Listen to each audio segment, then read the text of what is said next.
Hello friends, నేను మీ గ్రామ ward వాలంటీర్ని.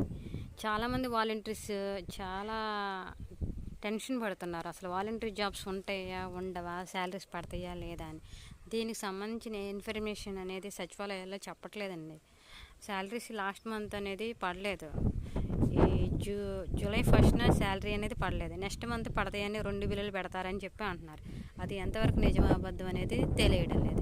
ప్రస్తుతానికైతే శాలరీ బిల్లులు అనేవి ఎక్కడ పెట్టడం అనేది జరగట్లేదు.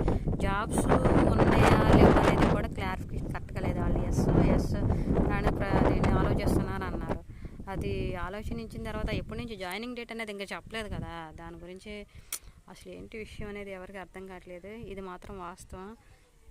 అసలు నిజం తెలిసినాక చెప్పుకోవడం మంచిదేమో అని నా అభిప్రాయం. తెలియకుండానే ఆశలు పెట్టుకోవడం, కొంతమంది ఏమో ఇచ్చేసామంటున్నారు, కొంతమంది ఏమో ఇవ్వట్లేదు అంటున్నారు, కొంతమంది ఏమో ఆగిపోయి చాలామంది ఎగతాళిగా మాట్లాడుతున్నారు. ఇవి ఎంతవరకు నిజం వచ్చినాక